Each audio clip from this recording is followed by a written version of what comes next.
علیکم ورحمۃ اللہ وبرکاتہ۔ ناظرین، کیسے ہیں آپ حضرات؟ امید ہے کہ آپ حضرات خیریت سے ہوں گے۔ آج میں آپ حضرات کی خدمت میں ایک سبق آموز واقعہ پیش کروں گا۔ امید ہے کہ آپ حضرات بغور سماعت فرمائیں گے۔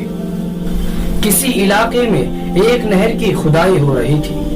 سینکڑوں مزدور رات دن مٹی کی کھدائی میں مصروف رہتے۔ ایک دن ایک عجیب و غریب واقعہ پیش آیا۔ ہوا یوں کہ ایک دن ایک لڑکا چلایا کہ سانپ سانپ۔ مزدور وہاں دوڑے مگر وہاں کچھ نہیں تھا۔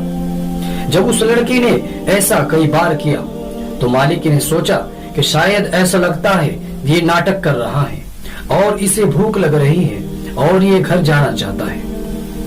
چنانچہ مالک نے اس کو چھٹی دے کر گھر بھیج دیا، اور اس لڑکے کے وجہ سے کام میں بھی حرج ہو رہا تھا، چنانچہ اس کو چھٹی دے کر گھر بھیج دیا گیا اور دوسرے مزدور کام کرنے لگے۔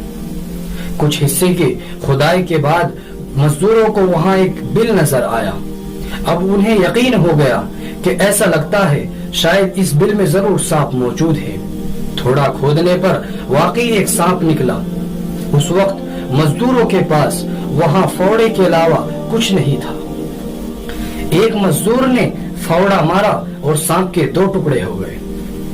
ٹھیک اسی وقت ایک چیل آئی اور سانپ کے اگلے کٹے حصے کو لے اڑی۔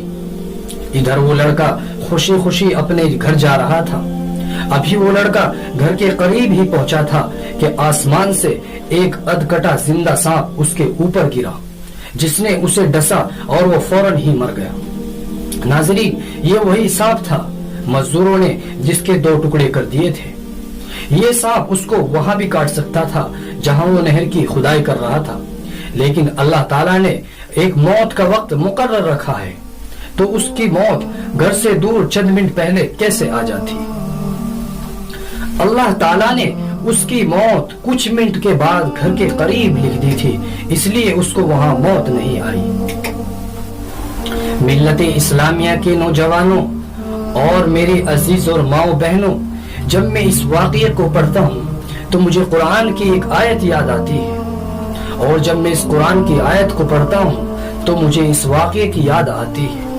قرآن کریم میں اللہ تعالیٰ نے فرمایا ہے فَإِذَا جَاءَ أَجَلُهُمْ لَا يَسْتَأْخِرُونَ سَاعَةً وَلَا يَسْتَقْدِمُونَ، کہ جب ان کی موت کا وقت آ جائے گا تو موت نہ ان کو ایک لمحہ بعد میں آئے گی نہ ایک لمحہ پہلے۔ ناظرین، اگر آج آپ کو یہ سبق آموز واقعہ آپ کو بے حد پسند آیا ہو تو آپ اس واقعے کو اپنے دوست احباب سے ضرور شیئر